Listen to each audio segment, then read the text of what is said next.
నగరంలోని స్థానిక 42వ division monsoon Nagar కాలువ వీధి నందు మల్లప్ప కాలువ నందు ప్రభుత్వం చేపడుతున్న ఆధునీకరణ పనులలో భాగంగా పనులు జరుగు సమయంలో కాలువ గట్ల మీద నివసించే సుమారు 5 ఇండ్లు కూల్పోయాయి. ఈ సమాచారం కాంగ్రెస్ పార్టీ నగర అధ్యక్షుడు ఇర్ఫాన్ జిల్లా అధ్యక్షులకు కిరణ్ కుమార్ రెడ్డికి తెలియజేయగా ఆయన వెంటనే ప్రమాదం జరిగిన ప్రాంతంలో పర్యటించి కాంట్రాక్ట్ బాధిత కుటుంబాలతో తదితరులతో మాట్లాడారు.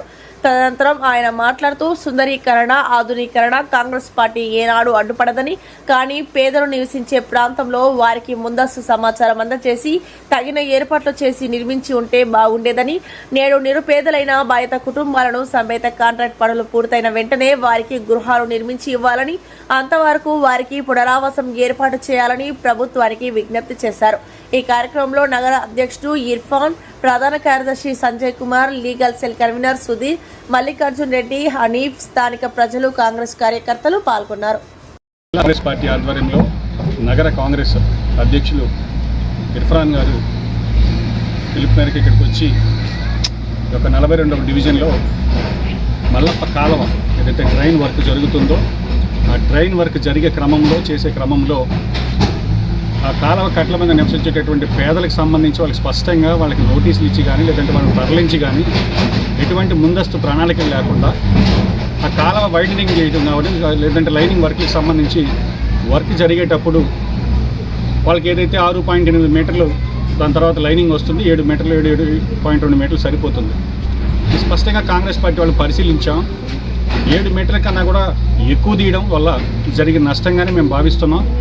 ఎందుకంటే నీటి కాలువ, మురుగునీటి కాలువ రోడ్డు అయితే కొన్ని వంపులు ఉన్నప్పటికీ ఖాళీ స్థలాన్ని వదిలేసి ఇటుపక్క ఇళ్ళకి అంచుకు తీసుకొచ్చి ఎప్పుడో 30-40 సంవత్సరాల నుంచి వాళ్ళు కట్టుకుని నివసిస్తున్నటువంటి పేదవాళ్ళు ఇళ్ళ అంచులకి తీసుకొచ్చి లోడడం వలన అవన్నీ కూడా కూలిపోవడం జరిగింది.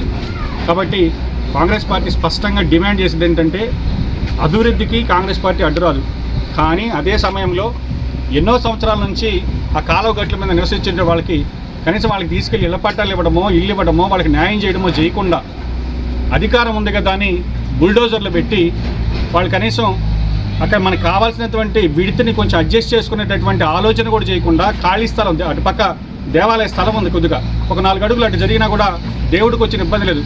కానీ ఇట్లా పేదల ఇళ్ల మీదకి వచ్చి ఇళ్ల అంచుకు లోడి ఈరోజు ఆ ఇల్లు పడిపోయేదానికి కారణమైంది. ఖచ్చితంగా ఈరోజు కాంగ్రెస్ పార్టీ తరఫున మంత్రి నారాయణ గారిని డిమాండ్ చేస్తున్నాం. మీరు సింగిల్ ప్యాకేజ్ చేసి ఎన్సీసీ కంపెనీకి వర్కులు ఇచ్చి అవి తీసుకొచ్చి మీ కార్యకర్తలకి సబ్ కాంట్రాక్టర్లకి ఇచ్చి వేల కోట్లు సంపాదిస్తున్నారు. కాబట్టి వర్క్ పూర్తయిన వెంటనే వీళ్ళకి మళ్ళీ కూడా రీఫిల్ చేసి వాళ్ళకి ఇల్లు కట్టివ్వాలి. అదేవిధంగా ప్రతి పేదవాడు ఏదైతే ఈరోజు ఎంక్రోచ్మెంట్స్ మీరు తీయదలుచుకుంటే స్పష్టంగా వాళ్ళకి ఇల్లు ఇచ్చి వాళ్ళు రిహాబిలిటేట్ చేసి చేయాలి తప్ప ఈ విధంగా మాకు అధికారం ఉంది కదా అని ఇష్ట ప్రకారం చేయడం మంచి పద్ధతి కాదు. కాబట్టి ఈ పేదల పక్షాన వాళ్ళకి న్యాయం జరిగే వరకు కూడా కాంగ్రెస్ పార్టీ అండగా ఉంటుందని తెలియజేస్తూ మరొకసారి మంత్రి గారికి చెప్తున్నా, ఈరోజు రాజధానిలో పనులు చేసే కంపెనీ ఎన్సీసీ కంపెనీకి నెల్లూరులో ఉండేటటువంటి మొత్తం వర్కులు మీరు టెండర్ కట్టబెట్టారు. వాటిని మళ్ళీ సబ్ వర్కులు అని చెప్పి మీ నాయకులకి ముక్కలుగా పంచిపెట్టారు. సరే, మీరు రాజకీయంగా మీరు ఏదైనా చేసుకోండి, కానీ పేదల ఇళ్ల విషయంలో మాత్రం స్పష్టంగా వాళ్ళకి రీఫిల్ చేసి మళ్ళీ ఇల్లు కట్టివ్వాలి. వాళ్ళకి నష్టపరిహారం ఏదైతే బట్టలు, వస్తువులు, తిండి వస్తువులు ఏవి లేకుండా కూడా సర్వం కాలువలో కొట్టుకుపోయి వాళ్ళందరూ ఈరోజు అనాథలుగా మిగిలిపోయినారు. వాళ్ళందరినీ కూడా ఆదుకోవాలని కాంగ్రెస్ పార్టీ తరఫున స్పష్టంగా డిమాండ్ చేస్తున్నాం.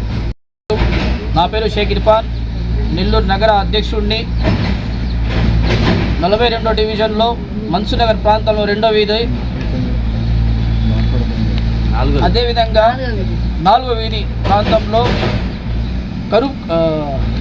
మురుగు కాలువ పక్కన ఉండే 5 ఇళ్ళు ఒకేసారి మొన్న జరిగిన సంఘటన సాయంత్రం 7:30కి చిన్న పసిబిడ్డలు ఉన్నారు. ఆ కాలువలో ఈ మున్సిపల్ కార్పొరేషన్ కనీసం మార్కింగ్ కూడా సరిగ్గా చేయకుండా వాడు బుల్డోజర్లు పెట్టి తోవడం వల్ల అదే ఒకేసారి 5 ఇళ్ళు కూలిపోవడం జరిగింది. మొత్తానికి ప్రాణహాని ఏం జరగలేదు. అలాగే వాళ్ళకి కమిషనర్ గారికి చెప్తున్నాను, కమిషనర్ గారు దీనికి వాళ్ళకి సరైన నెలకి 1,00,000 రూపాయల లెక్కన 3 నెలలు వాళ్ళకి డబ్బులు ఇచ్చి, అదేవిధంగా వాళ్ళకి 3 నెలల్లో అదే స్థానికంగా ఉండే చోట ఇల్లు ఏర్పాటు చేసి ఇవ్వాలని, వాళ్ళకి 3 నెలలు ఇప్పుడు వచ్చే ఎండాకాలంకి వాళ్ళ ఇబ్బందులు చాలా గురి అవుతున్నారు. గ్యాస్ లేదు, గుడ్డలు లేవు, చాలా ఇబ్బందిగా తీవ్రంగా గురి అవుతారు. వాళ్ళకి కంపల్సరీ మీరు సహాయం చేయాలి అని కోరుకుంటాను.